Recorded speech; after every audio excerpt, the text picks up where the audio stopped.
Hello and welcome to Tech for Non-Techies, the only podcast that demystifies the fast-growing technology sector. I'm your host, Sophia Matveeva, Chicago-based MBA and tech entrepreneur.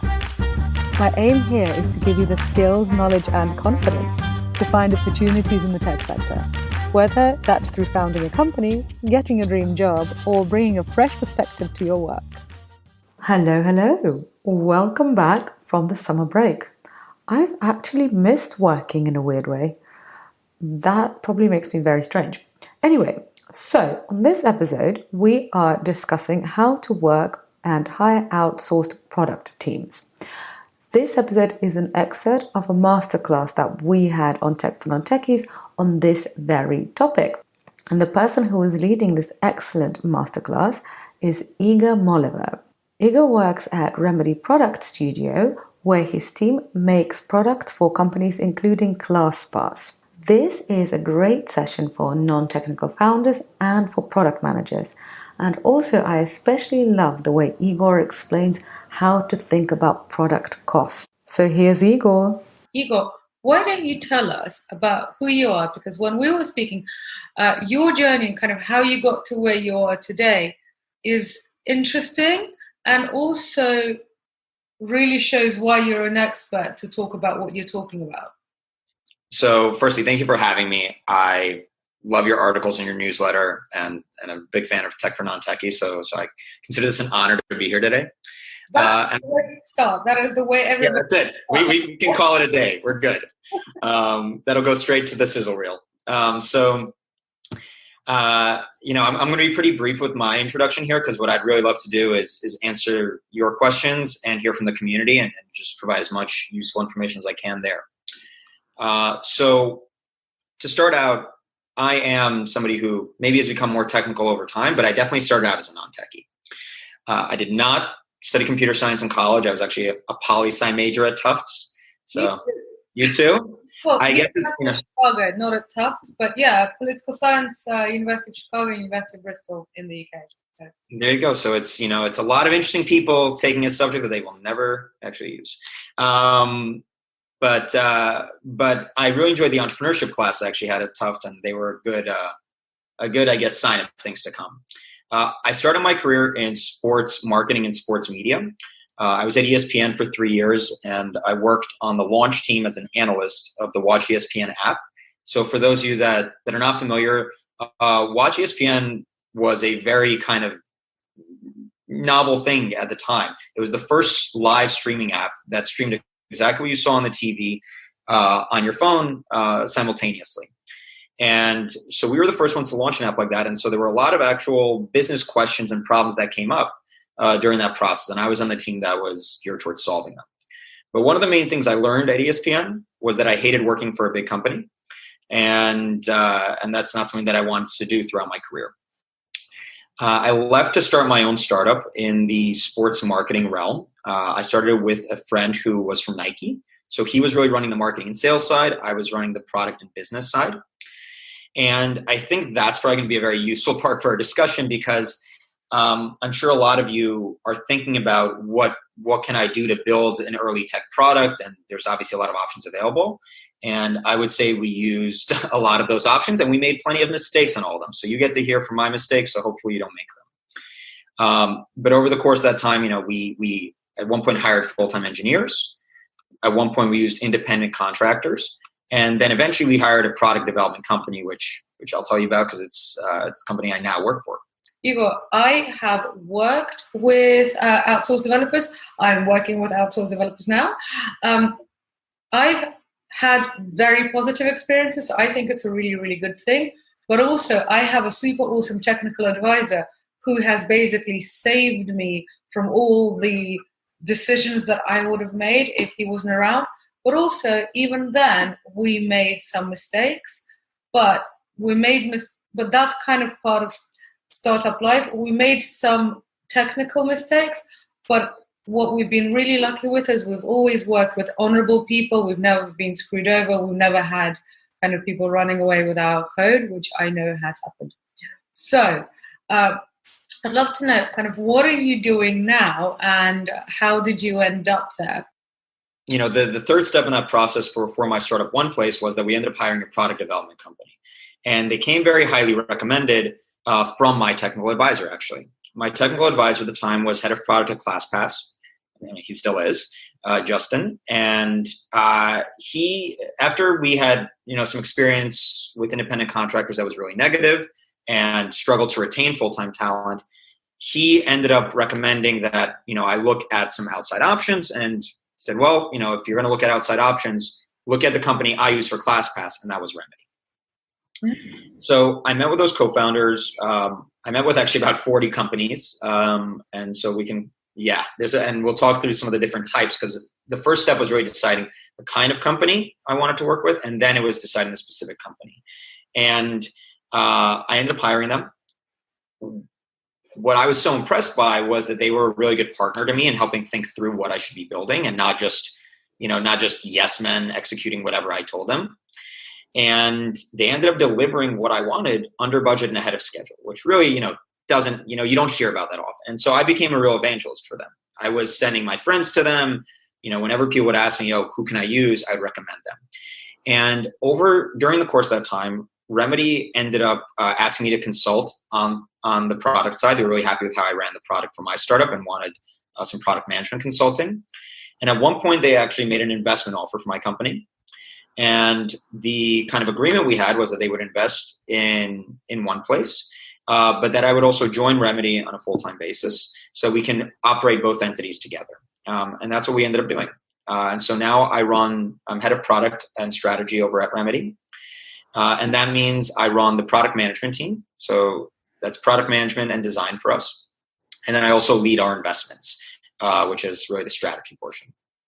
Okay, awesome. Yeah, because also one of the things I want to cover is what investors think about working with outsourced developers, because my investors have been pleased with it, but, it's also self-selective, right? Like, those investors who are investing in clearly somebody who's non-technical.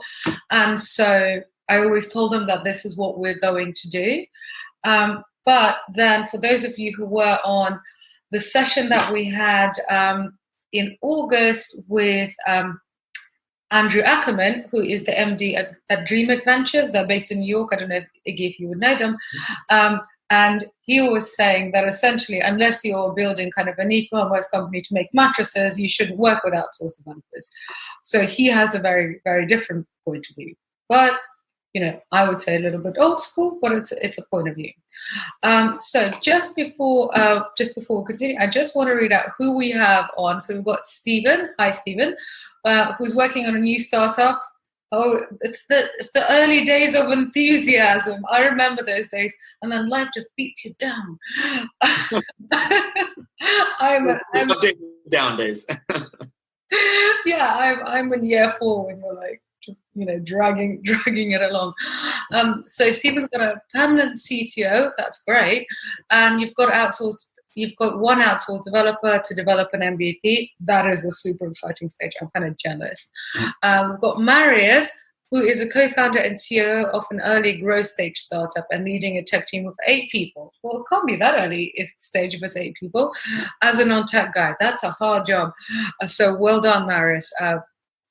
6 of the tech team members are external developers from an agency. Okay, so cool. That basically means that Marius and Stephen, at least you two, I'm expecting to ask some really smart questions. Awesome. So let's get down to my next question, which is, Iggy, you mentioned that there are 3 types of outsourcing. Is that right? Would you be able to go through them? And then I wonder if we could then work out with Stephen and Marius which ones of those 3 types their colleagues fall into. Yeah, and I'd be happy to come back to that investment question later, because that's something that we definitely focus on as well. So I would say that, your options, right, when you're building a tech product are 1, to hire full-time, right, which is its own category. 2, independent contractors, which I'm super against, but I can walk through that. And 3 is kind of the 3 types of companies you can hire. Mm-hmm. And that's, I think, what we had discussed before. So you kind of have 3 overall categories and then some subcategories, which I know can seem daunting, but it's pretty easy to figure out what you want. So there's agencies. which are generally very polished. They tend to be more design minded. And when I think of an agency, I'm thinking of somebody who's going to take a pretty locked in scope, a pretty, I'd say, rigid thinking of the product and deliver against a feature list. They'll build something beautiful and smooth, but it's generally not a iterative back and forth process. It's like they build a product for you. The second category is dev shops, which I would say are also maybe not fully agile based in many cases. In some cases they are. But with dev shops, you're generally hiring for engineering talent. So it's engineering talent as part of an overall team. They tend to be a little less product focused. They tend to be a little less design focused, although some do have great design and product resources, but it's not generally the focus of their business. Their job is really to be a great executioner for your business and really just focus on building software. And the third category where Remedy falls in is as a product studio. And what product studios tend to be is, one, we're very much, as the name would imply, product focused. So building and execution is really only step 2 in our process. Part 1 is strategy, figuring out what you should build, taking those business objectives you may have and saying, okay, so we have a user persona, or we maybe have a goal, but then what should we be actually building in the leanest way possible to accomplish that goal? For me, product studios tend to be very iterative, so high touch, high communication. I know that, Sophia, you have that kind of similar relationship with your dev shop where you're on a lot of calls, which is great. It's not necessarily always the case. So I'm very pro that kind of high cadence, high communication cadence. And product studios also tend to be more around iteration on a product using certain product methodologies. So, for example, we're very big on implementing feedback gathering, whether that's A/B testing, whether that's analytics, whether that's actual user interviews. We're very big on product market fit surveys and figuring out when have we actually gotten to product market fit with a certain portion of our product and how do we expand on that. So we tend to bring in a lot of forms of methodology that are outside just the execution and building of a product, but that help inform what your roadmap should be. And that's kind of the third category. And within all these... Quick question. Yeah. So how can a non-technical person, I'm just thinking basically of myself 4 years ago, when literally I did not know anything about anything. How would you be able to tell between what's a dev shop and what's between a product studio? Because I think a lot of the dev shops kind of, pretend they're a product. Would like to position themselves as that. Exactly, yes. Yeah. So how do you know? So one question is, you can ask about their process. You can ask, how do we get started? And then how are we going to work together as we go? And firstly, unless they say they're using agile methodology, don't even touch it. As a startup, your vision is going to evolve. You're going to reprioritize features. You need somebody who's going to be flexible and work with you in agile sprint-based methodology, as opposed to somebody who's going to work in waterfall, take a locked scope, take a set feature list that is not in your favor. So that's step 1. But 2 in the process is listen for what they're going to be actually doing. And if all they say, well, we're going to do daily check-ins and we're going to be building, and all of their conversation is around engineering decisions and just building, that tends to be more dev shop driven. If you're hearing about, when we release this, we're going to look to hook up these analytics, we're going to look for these pieces of feedback, we need to understand, for example, what your KPIs are. If they're asking you about your business objectives and trying to get in that mindset, that's generally a good sign that you're in the right direction, because they're already thinking about your business and not just the product. Mm-hmm. I think that's a key distinction. So am I right in thinking that maybe a dev shop would be great if you already have an in-house CTO who's working maybe full-time, you've got some in-house developers, and then you need some extra help? It's a bit like, I used to work in a private equity firm, and we had some in-house lawyers, and then we also hired a firm to support them. But essentially, they all kind of dealt with each other. So you need someone who knows what they're doing to instruct those other people, because then and only then do they speak to the product team. Whereas maybe a product studio is somebody who could deal with the business non-technical founder, the marketing people, etc. Is that? That's one way to de-risk. right? Because you can be successful choosing any of these models. The question is, how much risk are you taking on as a founder? I would say that if you're a non-technical founder, there is a lot higher risk working with a dev shop where you can't direct them and you don't have an understanding if the work they're doing is good work or not in the code, because that's essentially what you've hired them for. It does de-risk it if you have some technical voices in-house, and you're just using dev shops as kind of staff augmentation. I will say that we work with quite a few technical founders as well as a studio, and the benefit is that if you maybe have a CTO in-house, that's not the same as a true product lead who has necessarily all the product methodology. The truth is that in a good technology organization, there always tends to be some productive tension between product and engineering. And you want that because there's, as product, you're looking to get out the door quickly and iterate fast and, kind of move fast and break things, right? And learn from that. Engineers tend to want to engineer really good solutions. Like it's their job. They want to build sophisticated things.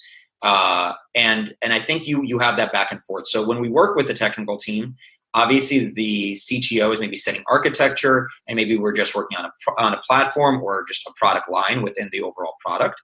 But we do tend to still have that high touch consulting on the product methodology and on how things get done. I would say that dev shop, though, I would agree with you that it's a lot easier to do if you have some technical voices in-house already.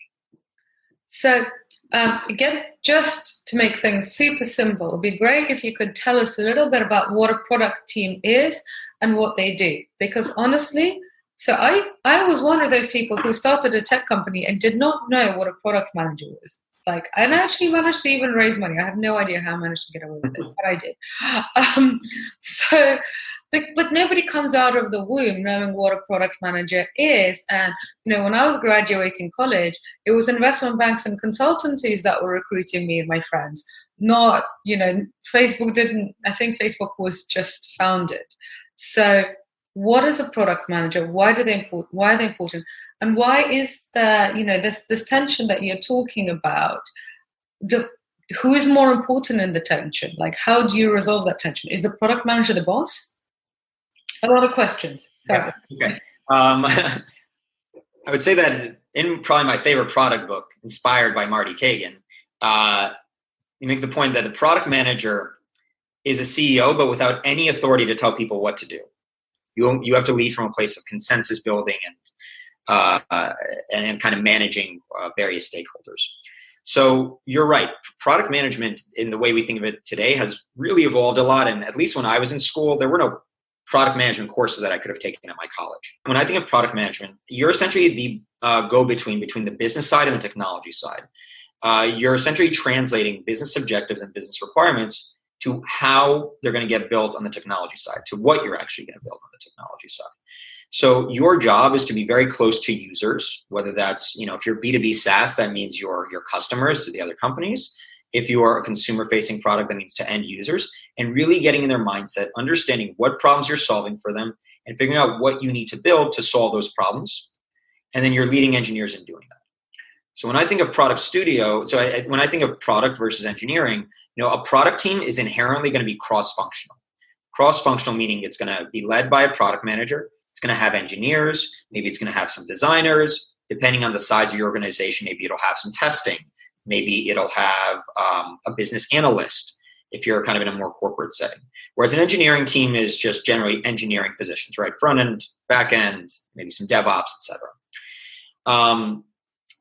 I would say that when I think of a technology product manager, those three words each have their own connotation for what you do for the business. So technology, obviously, you're leaning on a technical skill set where you have at least enough understanding of technology to be dangerous, to be able to communicate with engineers. Some great product managers come from engineering, though not all. Engineering to product management is a somewhat common path. Part two of that word is product. And when I think of product, I really think of being close to users. I think of business. I think of understanding business objectives, KPIs, how we're measuring success. And then part three is management. You're leading stakeholders, internal and external, whether that's customers or sales on your team or finance or legal, and you're managing all these disparate entities. And you've got to manage them in a way that everyone's happy, everyone understands why we're prioritizing, what we're prioritizing, and we're building in an organized way to make the whole business work. And as I found out, if you're in a startup and you're the non-technical founder, you're often the product manager. So we talked about, right, like paths to product management. I mentioned engineering as being a common path. UX is another really common path because you're already thinking about user flows and how does a user interact with a product. And then the business side, right, and kind of that business analyst mindset is the other way in. Somebody who's going to be a real expert in the business, on the users, and can manage the process that way. And anytime you have somebody, by the way, who comes in a product manager role, depending on where they came from, they will lean on that skill set because that's their strong skill set. So I know we're slightly running over time, so I'm just going to ask one last question, and that's it. Because I get asked this question all the time. And it's a question about money. How much should building some an early stage MVP, how much should that project cost? Or how should we think about costs? Yeah, so it is a tough thing to answer. I'll talk you through how I think about it and what certain levels of it can be. So when I think of building a full product, a real functional MVP that you expect to put customers on, that you expect to maybe even make revenue off of, you can build something forever, and you can build kind of a really small version, a true MVP.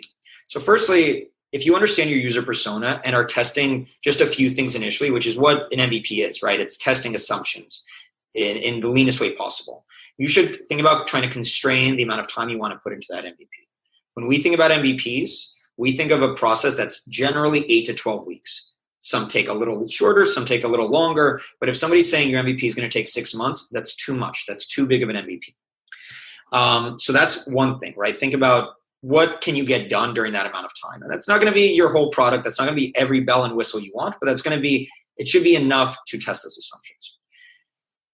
Some companies will then take an MVP and give you a fixed bid on it and say, like, this MVP will cost this much. I actually hate that approach. I hate that approach because the truth is when you're building a startup, particularly when you're building a first product, it's a very iterative process. And on day one, when you get that quote, it's hard to say that these are the exact features you actually need in the MVP. The reality is that you will reprioritize features, you will change your mind, you will learn something new about your customer or your market, and you will say, wait, I don't need that feature at all, I need this feature. You will say that feature that I thought was kind of the core of the MVP that we were going to put a lot of time into, it's actually not that important. We can get by with a lean version of that, but this other feature really needs to be more robust. And if you lock yourself into a scope up front, every time you change one of those decisions, you will have to make a change request. And every time you make a change request, that number that you're paying for it will change as well. And that can really kill you early on. That's why I think that's not the right way to think about building a product. I would say that the right way is think about what your monthly spend is going to be and what you're getting for that monthly spend, right? So we think about dedicating a team, for example. We'll think about that at its core, a team, let's say, is going to be 2 engineers and a part-time product manager. And then we think of what does that cost on a monthly basis. And that's how we back into pricing estimates. So for example, that team with us might cost 18 to 20K, depending on the skill sets we need. For full-time engineers and a part-time PM, I'm very adamant that engineers should be fully dedicated. I don't want the switching cost of them working on 2 or 3 projects because that will pile up. You'll just get less productivity for the same amount of dollars. And then I think about, okay, what is the scope going to be? So, with what I outlined in an 8 to 12 week scope with that team might cost you 35 to 60K, like in the general parameters.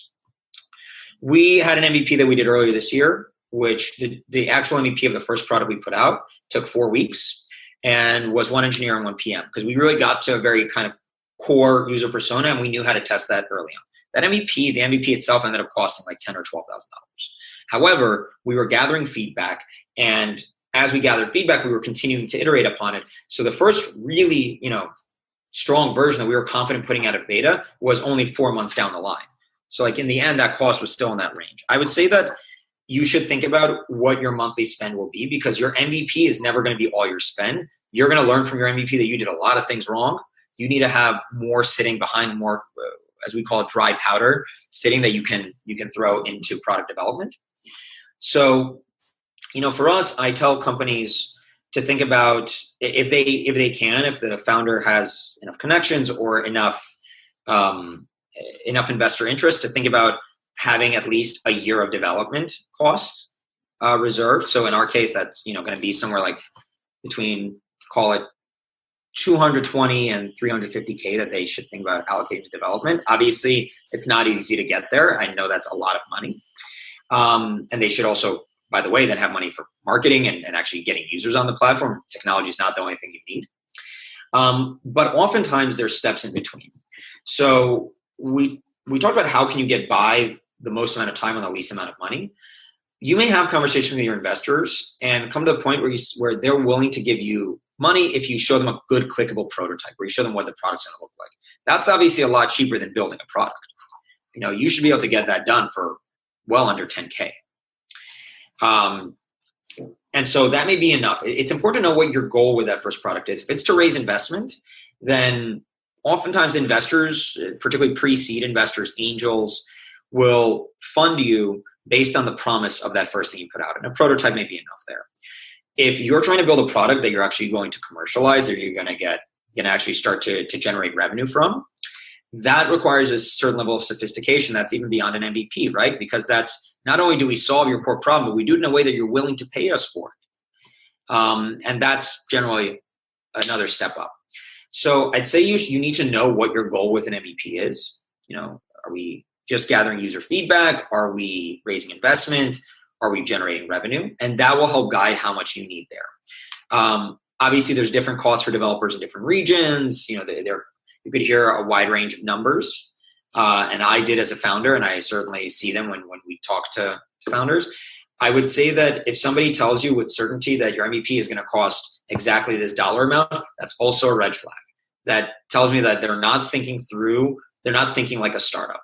They're not thinking, okay, we're going to have to change our mind. We're going to have to maybe, reprioritize features or launch something earlier or delay something, right? And if they're not thinking in that way, they're not going to be a great partner for a startup. That was just so useful. If you want to join our live sessions and ask experts like Igor your questions, then sign up to our mailing list, and then I'll tell you what we've got coming up. You can get access to our mailing list on techfornontechies.co or in the show notes. I've also got an announcement. The Tech for Non-Technical Founders course is open for enrollment, and we will begin our 5-week course on the 5th of October. But even better, I'm actually doing a free session introducing the key concepts of what non-technical founders really need to know about tech on the 21st of September. And that's going to be a live webinar. So put that into your diaries and come join. So that's on the 21st of September, and the link to that is in the show notes. Thanks for listening and have a wonderful day.